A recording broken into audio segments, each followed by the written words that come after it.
Get ready to listen to the greatest heavy metal podcast of all time.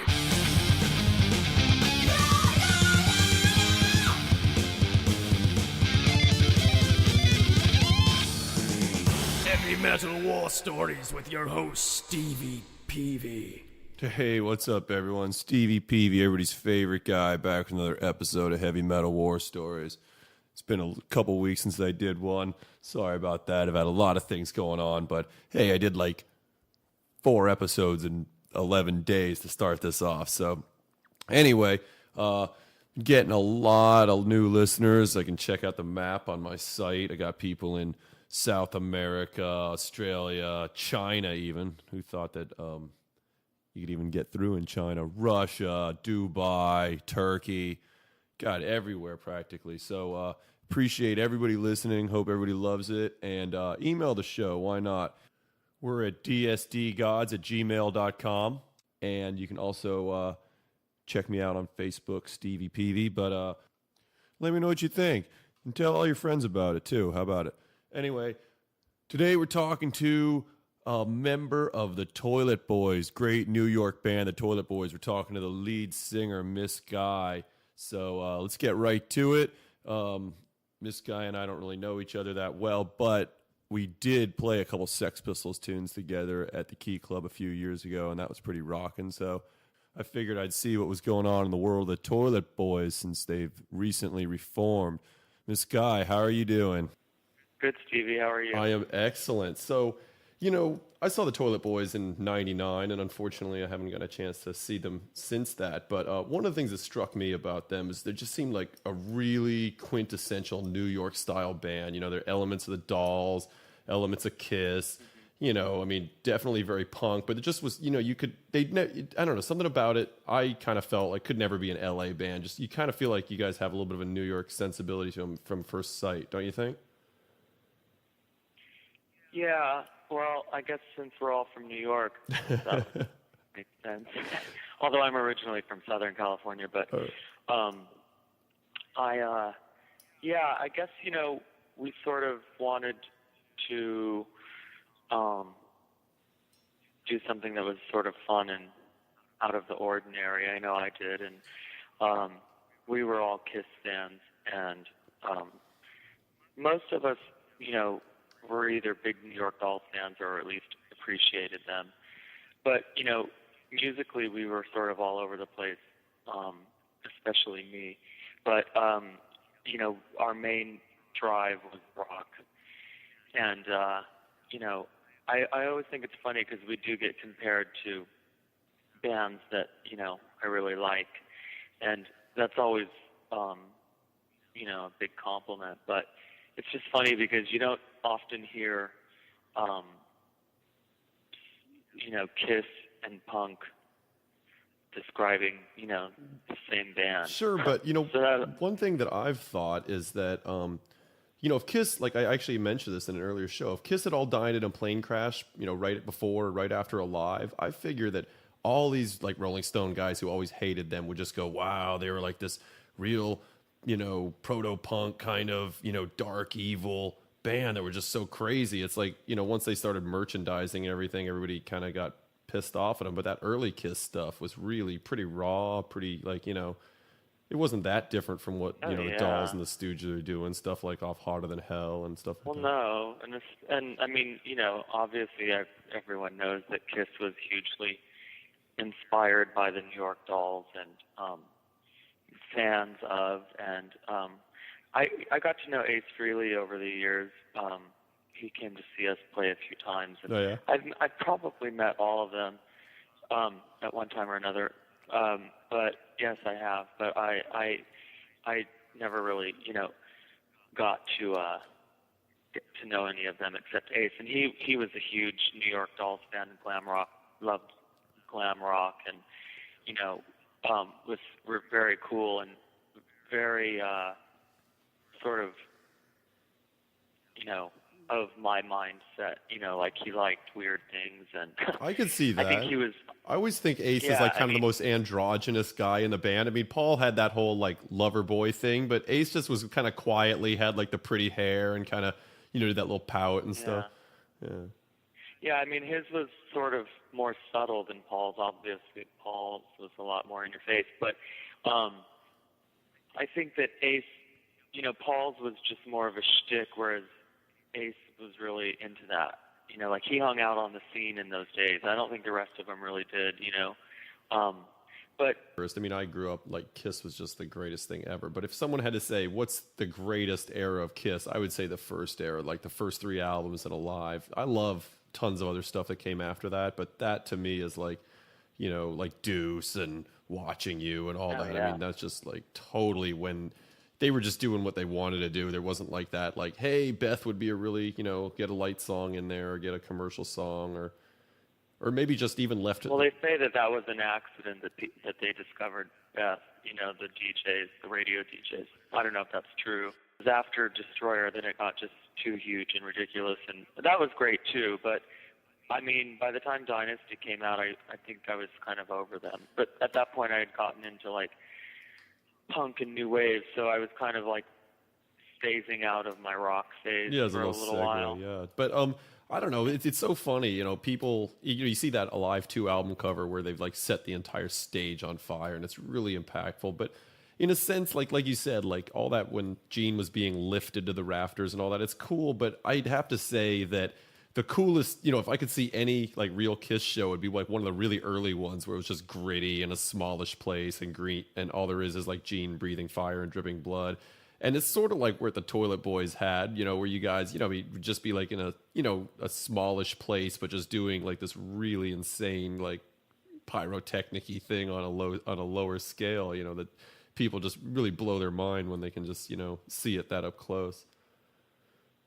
Yeah, I don't think Kiss played small clubs for very long because I think they went to, immediately once they hooked up a coin, they got, hooked up on good opening slots, and on most of those were like arena tours, opening for whatever bands of the time, and then I think even they were headlining like theaters at least on their at that time, and then they took off and started headlining arenas. But there was something really simple still, even though they were playing arenas. It was very simple. I mean, it was still over the top and more over the top than anything really that was happening, other than maybe like Bowie or Alice Cooper or Elton John. But it still seemed somewhat intimate. I saw them really early on when I was a little kid because my older brothers are like 9 years older than me. Yeah. So they were teenagers, and they took me. Our parents were really cool. We went to concerts early on, and so it was a lot of music in the house, and so I saw Kiss the first time. Well, it was like '76, and it was the Kiss Alive outfits. It was before Destroyer. Oh, that's awesome. And I also saw That's freaking old school. It was my first concert. It was life changing. Needless to say, I was like 5 or 6, and blown away, to say the least. And I also saw the Destroyer tour, which was amazing, and then Love Gun and Dynasty. So those were the 4 times I saw them in the 70s in the original day, and they were great all 4 times. But and I love Kiss. I've seen them a lot over the years. I saw them a couple times in their no makeup days, which was not really my thing, and I saw them a lot when they reunited, and I got to, because I was older, whatever, I got, and living in New York and had people, I got, to see them like first row center, where when I was a kid seeing them in the movies, we always had decent seats, but, usually on the side. Right. And, not too far up, but not, never on the floor, and certainly not front row center. And I got, to touch Gene's boots when he came over to the edge of the stage to spit blood, and took photos, and Beth, Peter Criss threw me his towel and he sang Beth, and I got a piece of Paul's guitar, and I got picks and all this amazing stuff. So it was kind of like cool to relive my childhood days as an adult and get all this stuff that I never would have gotten in those days. And whatever. But then I hadn't seen them. I think the last time I saw them was in like '99, and I just played. We did a show in Spain, and played this big festival that they played. And Oh, cool. I have to say it was a little bit disappointing. Mainly for the reason. I mean, Paul. The most exciting thing about that was actually watching them walk in costume from the dressing room to the stage, because I had never seen that, of course. And I'm sure they're like 9 feet tall when they're on the boots and stuff. Yeah, and that was really thrilling, actually, and I got some pictures, and that was fun. And to watch them walk on the stage from the backstage area. But I have to say, the two guys they have dressing up like Ace and Peter, I just, as a hardcore fan for 30 plus years, it's a ripoff, and I think it's kind of pathetic, but I get it, and it's business and whatever. Right. And it gives, kids today and people today an experience, but it's not a rock concert. I feel like, this may be getting off track, but, everything now is so like, bands from another time, and they're playing things, everything is just, it may be a good show, but it just lacks that original energy and fire. Right. And it's kind of a bummer, because it's not, to me, like an exciting rock show. It's like seeing a Broadway show or something. Yeah, I was about to say, it could be Cirque du Soleil. It's very by the numbers. Like, right. They wouldn't just jam out on a tune, like, because they felt it, or something like that. One of the reasons it was their finest period was they're like, get out there and do it. Do what you feel, You're the only band in makeup. You're the only band doing this. It's really weird, but what the heck? And they were like, it's from their hearts. And as soon as the money started rolling in, they were kind of like, all right, we got to keep the money going. We got to keep the fame going, or stuff like that. It kind of lost a bit. Yeah, and also I think that they were hungry in those days, and even with the first year or two, because I love Destroyer and Rock and Roll Over and Love Gun, and there was still that hunger in their songwriting and in their live performances. You could still feel that they were just giving it, their all times 1,000. And Paul, other than this last time in Spain a couple of months ago, was to me is like the perfect front man, and he's always on, and his energy is always through the roof, and nobody can touch him as far as the frontman goes. He's not my favorite in the world.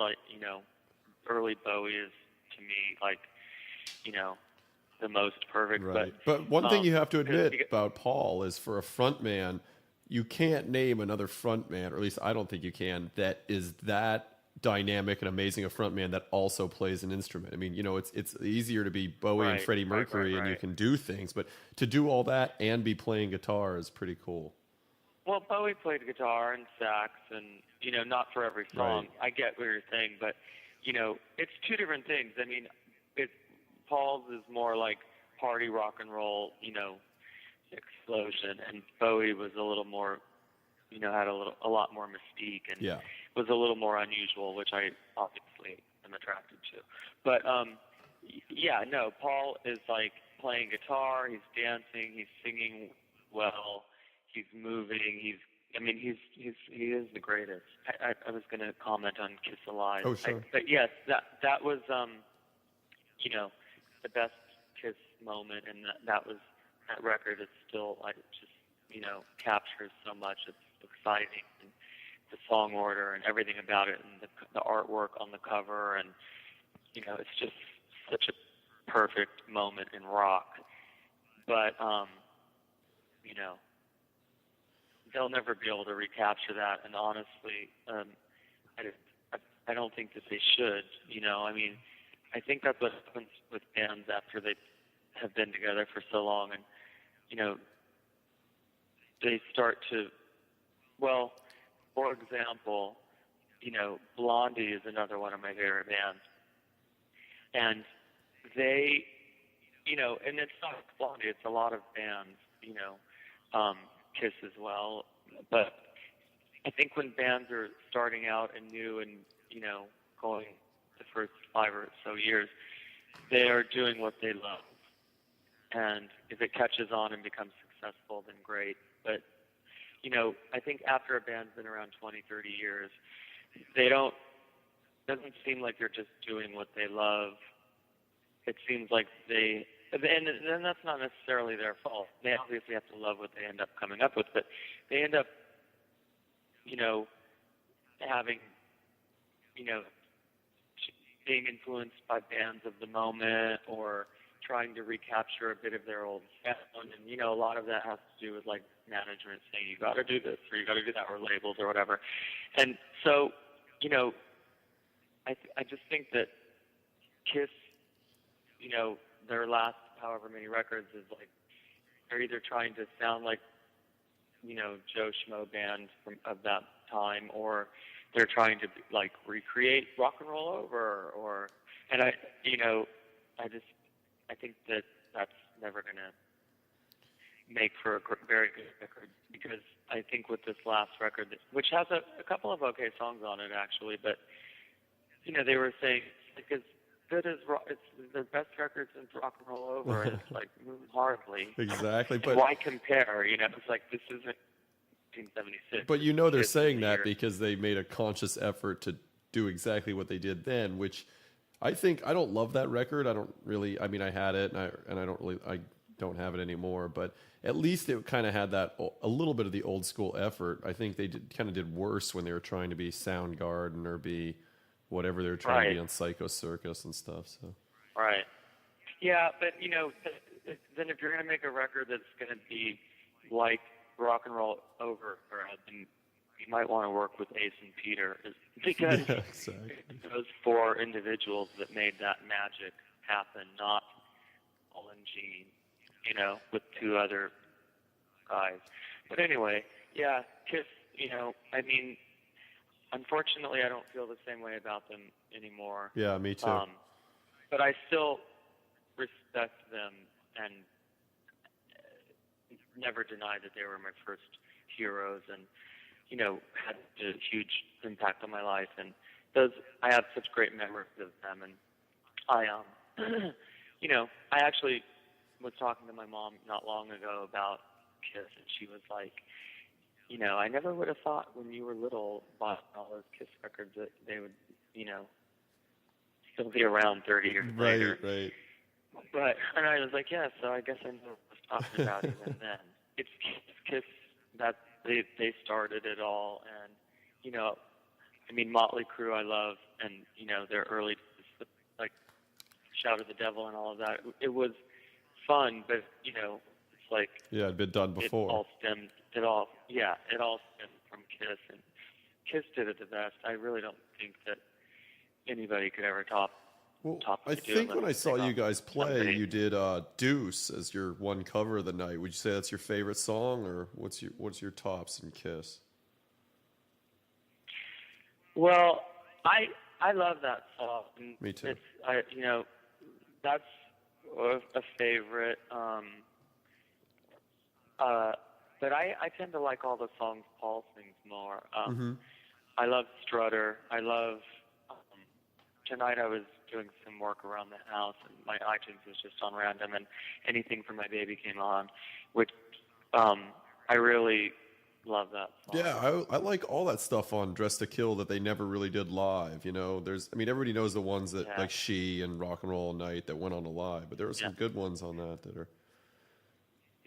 I love Anything for My Baby. I love Two Timers. Two Timers awesome. I mean, I love Gene's songs too, but I mean, I tend to be one more towards Paul's songs. I love Do You Love Me? That's in my probably top 3. Right on.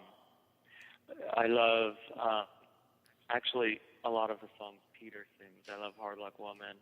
Yeah. I love Baby Driver. I love Baby Driver too. Yeah. Ways. Yeah, but I don't know. I guess my 3 favorite Kiss songs off the top of my head would be like Deuce, Strutter, and Do You Love Me? Those are good. Or Come On and Love Me is in my top 5. But I love She. I love Watching You. I love Black Diamond.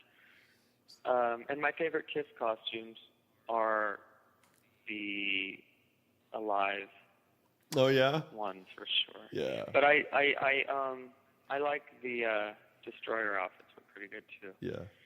Yeah, I don't And- love the Love Gun ones. They're all right, but yeah, I think I'm with you. Like Gene had those spikes on Alive, and he had that giant armor on Destroyer. Those kind of the coolest ones. Yeah, I think that I was always sort of more into like Ace's look. Yeah. And then I liked Paul's sort of feathers and rhinestones. But they were all great. I mean, they had it all. That's why they were so good, because there was something for everybody, And I like that in a band.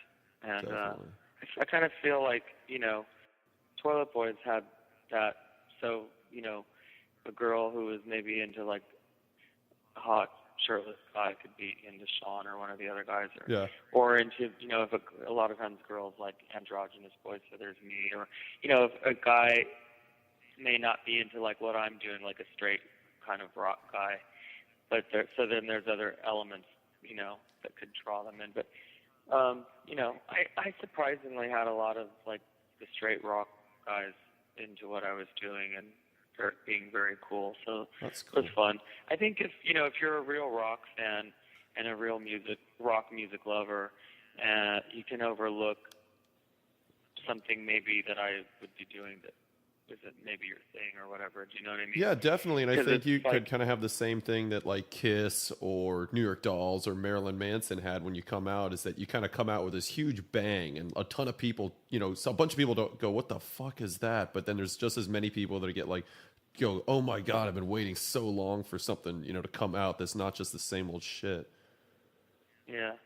I'm so sick of the same old shit. And I know there's lots of people out there that are too. And I, get so bored with, mainstream crap. But there's some fun stuff happening and some exciting bands out there. And that's what I find to be the problem with so much, quote unquote rock music today, is that it's just doesn't seem sincere. It seems like, oh, I want to do a rock thing, and so I'm gonna, put on a studded belt and torn jeans and be rock. I don't know. It just seems the merging of fashion and rock music and everything, and bands using stylists and all that. So one of the things that's interesting is, you guys came out and, with this kind of, I mean, I'm sure even your first shows, I think, were pretty well attended, and you had a little bit of a, kind of a, wow, who the fuck are these guys and stuff. But, I know that like there was a lot of people fighting, or a lot of kind of people who might not have got it. Was there like a lot of, from the get-go, was there like people who had issues with you guys and how outrageous it was? No, there weren't always problems or issues. I mean, we certainly had issues with people and people in the audience, and usually people who, if we were opening for someone, that was sometimes there could be problems, right, because then the crowd isn't there necessarily for us. But when we played our own shows, no matter where in the world, usually they were, since we were headlining, they were there to see us, so there was usually no problems, other than sometimes people would do things like throw, things, or, throw drinks in my face. Wow. And, I know that people get excited and do things like because they're excited or to get involved. And although I don't think that things like that were done in an aggressive nature, it still would piss me off, because I have makeup on, and so if my face gets wet, then mascara runs in my eyes, and then it burns and it sucks. And so I would usually give someone that it didn't happen a lot, but if it did, I would usually give them a hard time, but not necessarily. I usually would do it in a sort of joking way, but we had some problems. Like the first time we played Philly, there were a bunch of skinheads that just were at this club we were playing at, and they were not, into me at all, and that was a little scary. But they didn't end up. There were no problems. but it was scary playing the show because I didn't know if they were going to throw a bottle at me or, drag me off the stage and kick me, or I don't know. It was really not. It was one of my least favorite Toilet Boys moments. Right. We had a show opening for the Donnas once, where somewhere on the West Coast, where there was some problems with a couple of assholes in the audience that got really ugly, and Sean, we were doing some big show in LA the next night with labels coming to check us out. It was kind of early on. It was like '98, I guess. And Sean just hit this one guy that was fucking with me in the head with his guitar, and like kind of split his head open. Sure. And then then some of his friends like rushed the stage, and like, cops had to come, and we had to stay in the dressing rooms until they were, the Donnas then played, and we couldn't come out of the dressing room. Then the cops had to escort us to our vans and whatever. Apparently, the guy was, or a couple of the guys were there a lot and caused trouble a lot. Mm-hmm. But I guess they weren't used to fucking with New York bands who don't take their shit. I just, I don't like people in an audience who give somebody on stage a hard time. I mean, you don't have to like them, but don't heckle and don't touch, do anything physical, because if you don't, if I don't like a band, I'll just either tune them out or go to the bar or, stand outside. And I just think that people that, scream from the audience or throw something, if they're being negative, that they're just pussies, it's like, I don't know. I hate that. But, we had a few fights and stuff, but, on the road, but, nothing too major, other than that time opening for the Donnas, which, was pretty scary. Yeah. But, I wouldn't have thought Donna fans would be that violent, but maybe it's just dudes who come to that club all the time or something. Yeah, and it was some weird, club, I don't know if it was like San Jose or it wasn't San Francisco, because we always did well in San Francisco. It was some weird little sort of town, and, it was like a gang of, punk assholes who thought they were punk by fucking with the singer of the band that was opening for Donna's. I just, who knows? But, I mean, I guess we're pretty lucky for the most part. I mean, we got some shit thrown at us in Europe opening for a big band. But that was pretty much the extent of it, Right. Yeah, too much. We usually would win an audience over, actually, if we were open for someone. I can bet, because once you start setting everything on fire, even if they're, they can't help but go, holy shit, you got to respect that and stuff.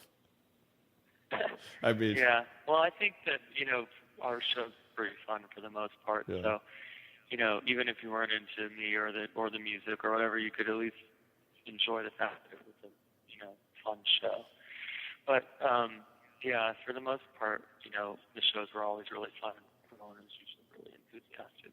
Especially in LA. We always had a great time playing in LA. Mm-hmm. Well, so hopefully we'll do it again. Yeah, you guys are playing at least some shows right now, aren't you? Yeah, we did a couple over the summer, and then we were going to do some in the fall, but we're holding off till spring because Sean his wife just had a baby. Mm.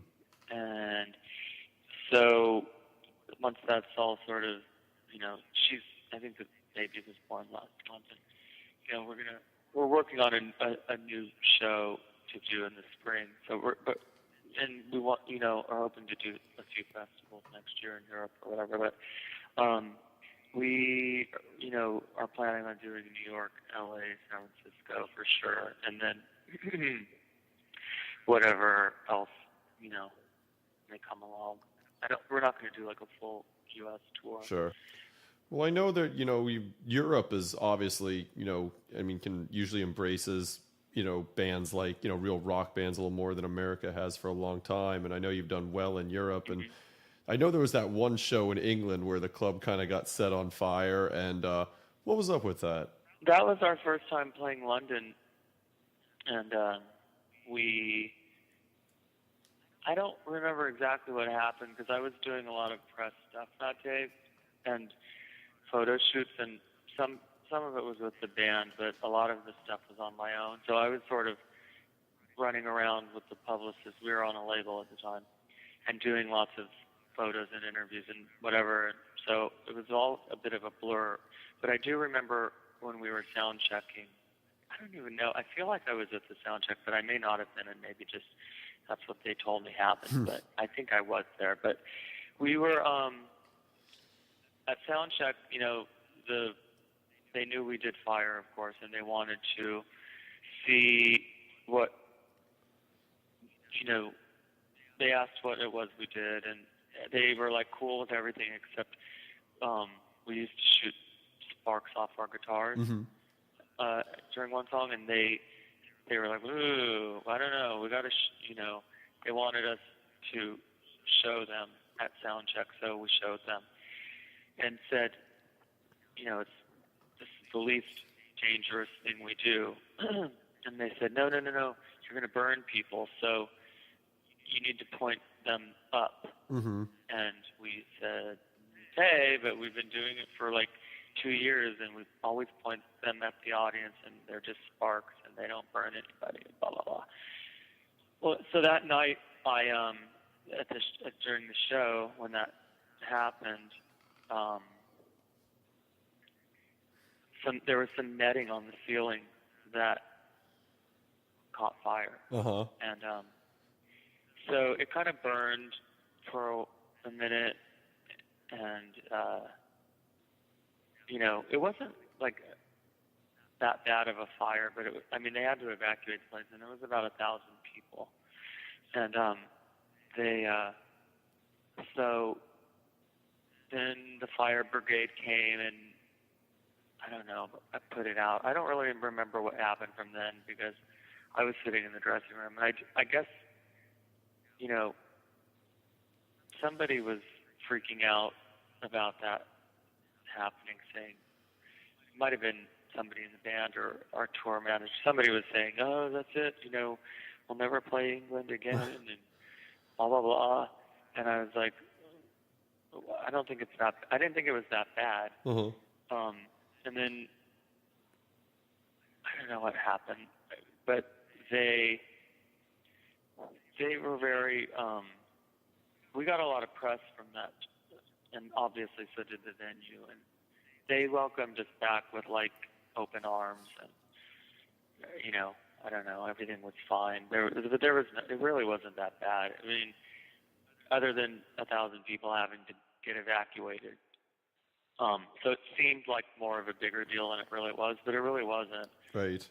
Well, I mean, pieces of like netting were falling, and they were sort of in, you know, it was like they were on fire, so they were kind of falling, and it looked, you know, I mean, obviously it could have gotten bad, but that was the extent of it. It really wasn't that bad. yeah, well, I remember that you had, I don't remember exactly what you guys had, but I know that like one of the guitarists was using a grinder for sparks, and you had some other fire stuff when I saw you guys play, and all of that predates the Great White thing. Did your guys' mindset or like your stage show have to change a lot after that? Like kind of that? Yeah, I mean, you know, that was the only thing that ever happened that was of any significance, really, other than stuff that happened on stage with us, where, you know, we all got burnt at one time or another. Never, Sean got burnt pretty bad once or twice, but always like a zap of some kind of burn, you know. Did you have to go to the hospital, or was it just kind of bandage it up? I think he may have gone to the doctor. His hand had to get bandaged up. It was a New York show. We were leaving the next day to go play the West Coast for the first time. It was real early on. And he burned his hand really bad, and it was wrapped up, and the whole hand was nothing but huge blisters. Ew. Pussy, like oozy, watery blisters. And he would have it wrapped up, and he was in agony, and then he would take it off to play the show and then wrap it up again. And, you know, he's a trooper, obviously, and he did all the shows. It was like a week's worth of shows out there. But we that was the worst he ever got burnt. But you know, like I think at one point when they were doing the guitars, the sparks off the neck of their guitars, I had a mic, like a cordless mic that was rigged with something that I would also shoot sparks off of, and I think I was sort of standing up behind and over Sean, and he was maybe down on his knees, or I was up on the drum riser, and some of the sparks fell on him, on his head, and burnt his head. Was his whole hair on fire? And he had like a huge. No, his hair didn't catch fire, but he burnt. There was a big hole, it looked like somebody took a huge fat cigar and put it out on his head. Right. It was like the size of a quarter, and all the hair was burnt off, and there was a huge scab. So he had a big bald spot for a little while. Yeah.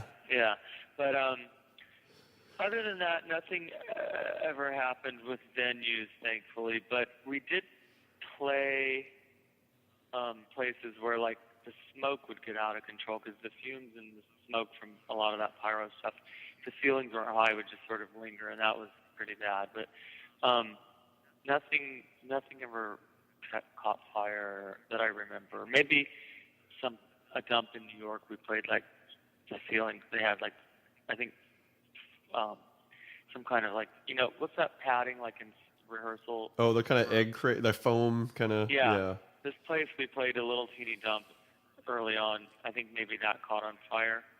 But then, you know, whoever was helping us out at the time on the side of the stage just took the fire extinguisher and put it out. It was no big deal. But we, and then the Great White thing, yeah, we played that place right before that happened.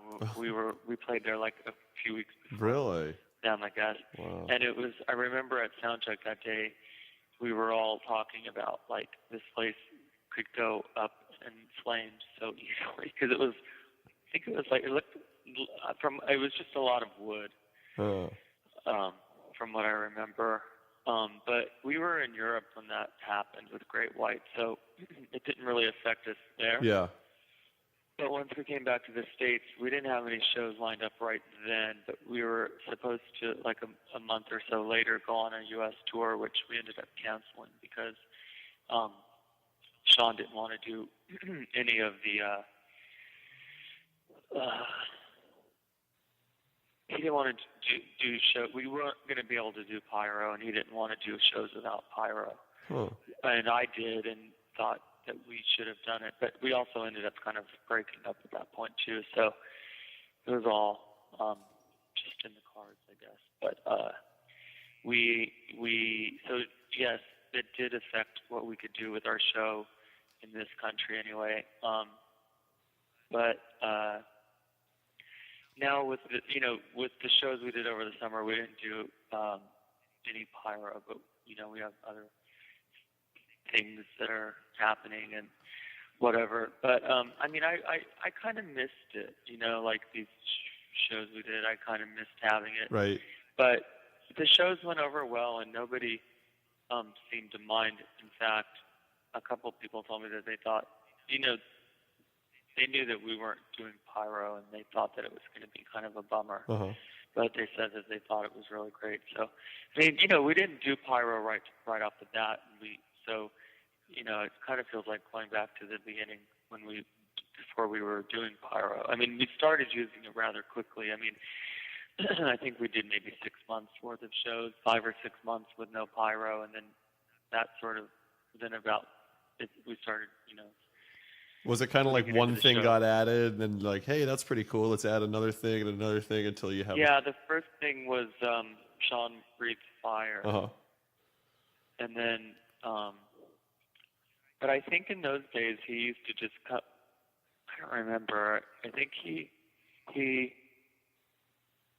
I don't think I was lighting his guitar on fire, and he was, for most of the run, I would set the end of his guitar on fire. Right. And then he would breathe fire off of that. Oh, that's cool. But I think in the early days, either he held a torch or I held the torch in front of his face. I don't remember. I think he held it, and he was just sort of, noodling with on the neck of the guitar. Right. But then when I would set the end of his Guitar on Fire. He was playing solos while he was breathing fire. So that was cool. But yeah, that was the first thing I think, and then Sparks and Flash Pops and all of that. I don't know. I don't really remember.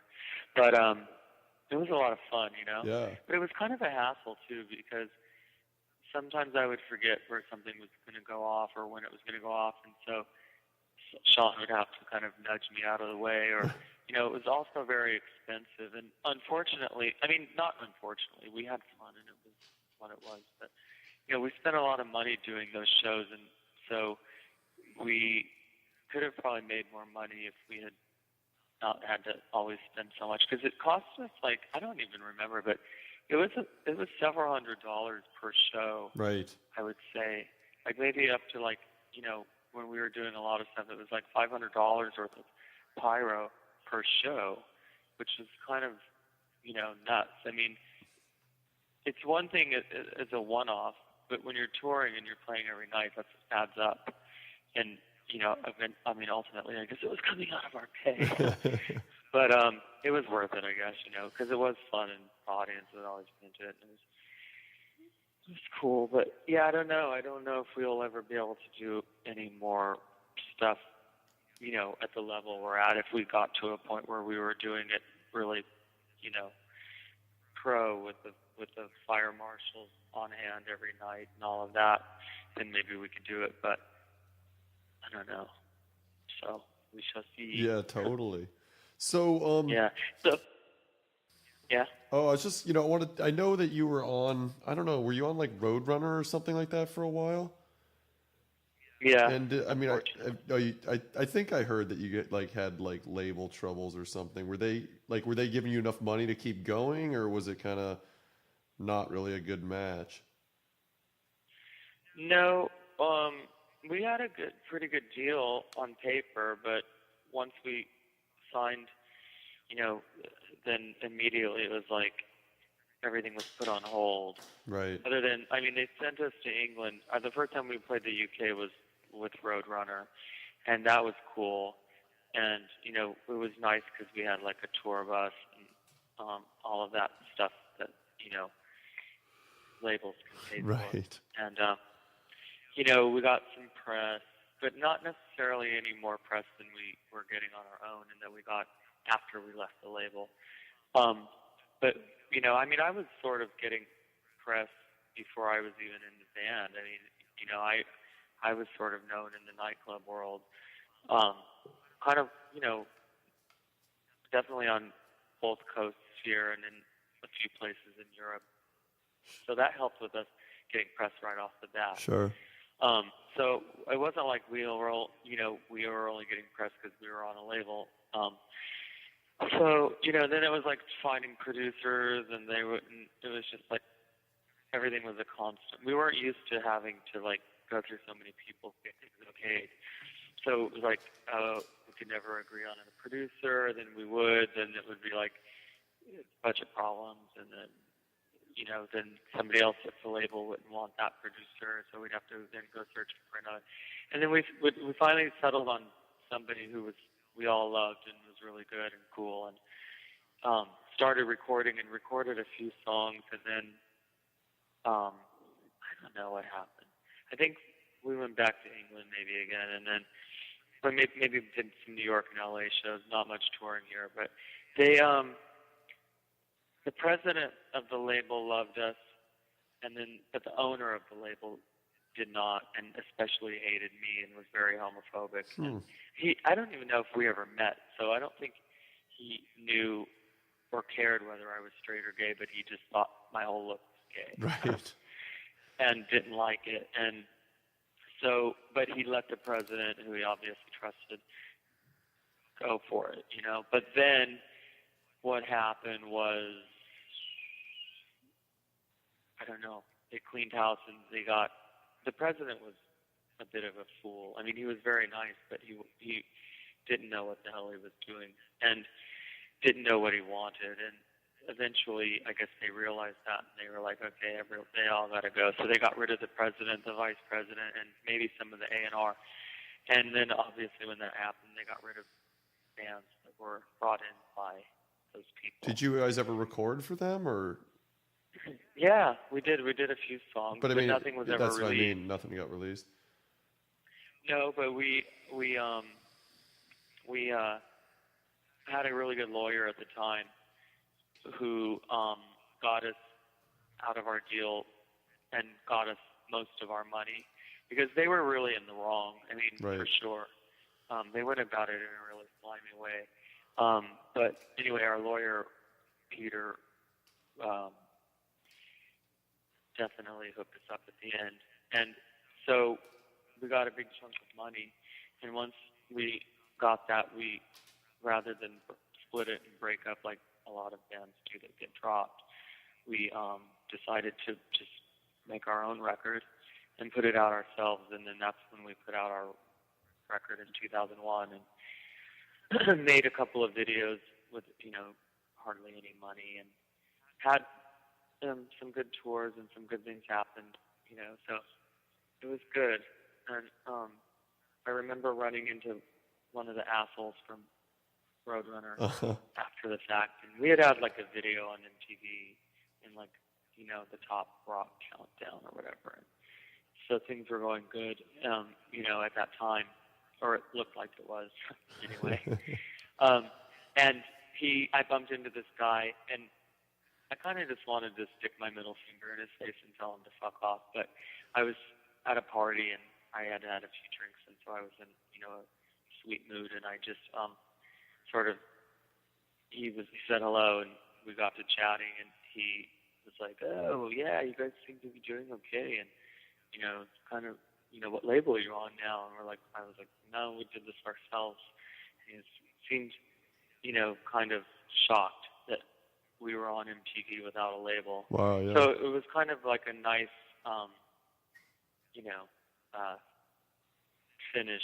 Sure. Because I got to confront the person and hear, and while things were good and looking good. So I kind of felt like it was a good fuck you, Definitely. So, yeah, but, I mean, it's just, labels suck, and they're really, really evil, I guess, for lack of a better word. I mean, they don't care about people. And they're just, it's so cliche, but it really is. They just are.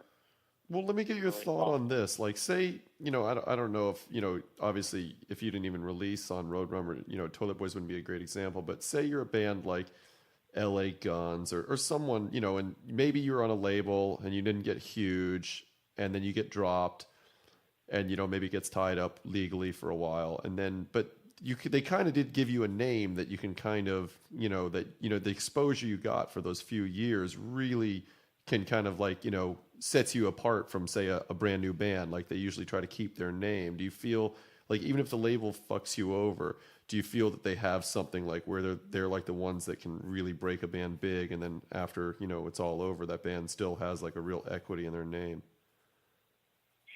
Yeah, I mean, obviously labels were at least important. I don't know so much now. I mean, now pretty much the only thing a label's good for is the bankroll. Right. That you can have behind you, which gets you exposure and can put you on the road and do all these sorts of things, pay for marketing.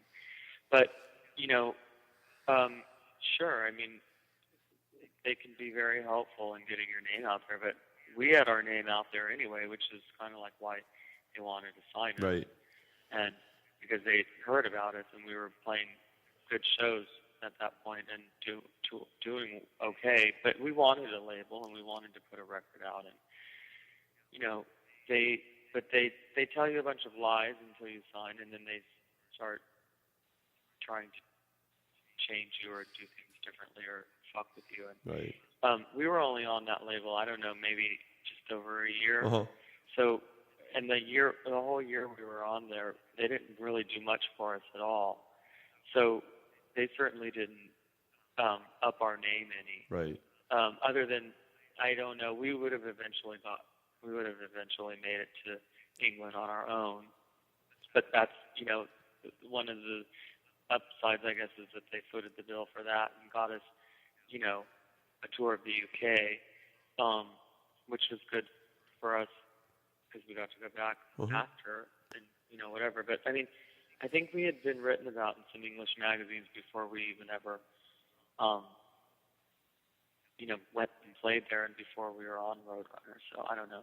But, I never thought we were a good match, and I stupidly jumped at the chance because I was excited to be on a label, and my friend Jesse from Degeneration was like, his words were ringing in my ear forever after we got dropped, because he was, when we first started talking to them, he was like, talk, to other labels, don't jump at the first label that approaches you and sweet talks you and blah, blah, blah, blah, blah. And I was like, yeah.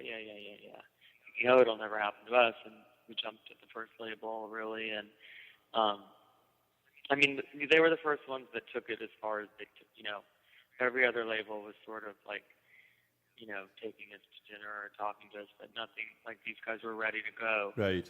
And, so we were just kind of like, I mean, at the time it just kind of felt like, well, we better sign now because, we got to get this on the road. Right.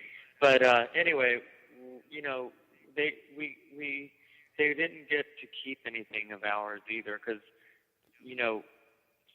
like I said, we had a good lawyer who got us out of the gross parts of the contract that we agreed to, where they could have kept the songs that we recorded for I don't know how many years, at least 5, I think, which at the time seemed really awful, but in hindsight it wouldn't have been that bad. But it cost us a little bit more to get that taken out, but it was worth it because it was like our 3 main songs, like Hollywood, Another Day in the Life, I forget what else, and I don't think we would have been able to record those and release those if we hadn't, if our lawyer hadn't gotten us out of that.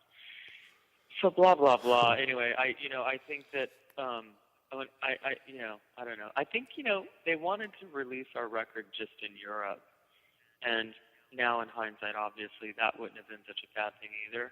But I think our feelings were just really crushed, and we felt like we were being kind of kicked around after a year of being very agreeable with everything, and then getting basically having to face, well, either you can just release it in Europe and not here, or be dropped. And we wanted our record to be out in the U.S. And, yeah. I guess we were just kind of felt like we had had enough and said, fuck it. Wow. Drop us. So, I mean, no big deal, no regrets. But I mean, maybe I would have thought twice about our decision. Yeah, it'd be awesome if you guys came to play LA. It's been way too long and stuff.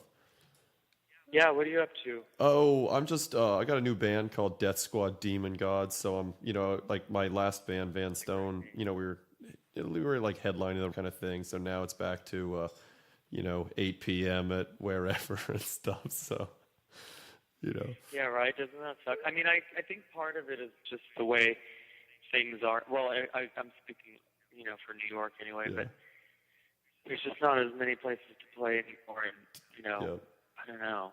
It's like there's not much of a music scene here, unfortunately. Yeah, I played there 3 years ago. I did somewhere in Manhattan and Trash Bar in Brooklyn, and it was pretty rough. Mm-hmm. I mean, actually, the Manhattan place was great, but you kind of felt. What was that? Oh gosh, I don't remember. It's upstairs, and it's right on.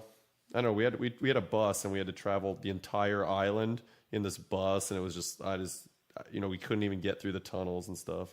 I wish I remember the spot. Oh my God. It actually was a great night. It was actually the best night of the tour.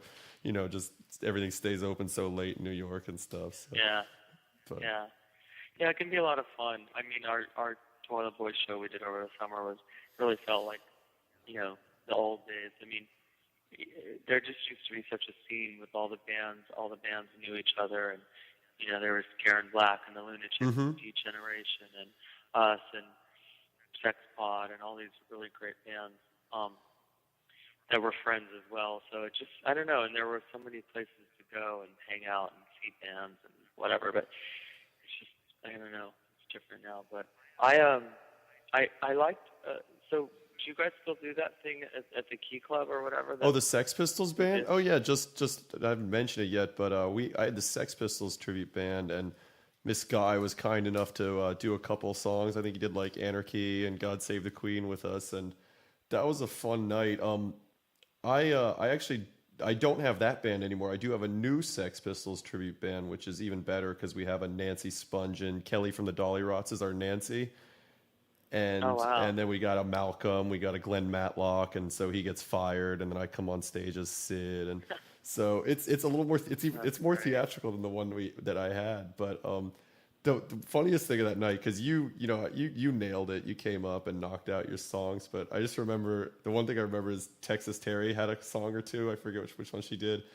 And I love Texas Terry. I've known her for a long time, but she came up with her like lyric sheets and said, "I didn't do my homework" to the crowd. And so we started the song, and then she she didn't come in. I think she was pretty vacant. So I started, since she was the singer, I just got up to the mic and I started singing the verse to Pretty Vacant to kind of cue her. But she just moved her arms, like, stop, stop, stop. So the whole band grinds to a halt. And it's like the one time that you see a guy dressed just like Sid Vicious fuming because the show's not going right. Like completely the opposite of what the character should have been. Yeah, that was hilarious. Yeah, she lives in Germany now or Spain or something. I think Berlin. Yeah, she moved pretty soon after when we did that. Yeah, we keep in touch via email sometimes. She's sweet. We played shows together back in those days, and I think she came to New York and played with us a couple of times. But yeah, very nice. Yeah, that was a fun one. I had a Ramones tribute too, and we did that there as well, and we kind of did it every like we were doing it kind of monthly for a while, and it had a great crowd. Yeah. Yeah, it was cool. I like the Key Club. I think some of our last couple of shows were there, our last few shows. Okay, well, I think we've touched on all points. So great talking to you, Guy. And we're going to play this episode out with Toilet Boys classic, Hollywood. Thanks so much. Cool. Talk to you later.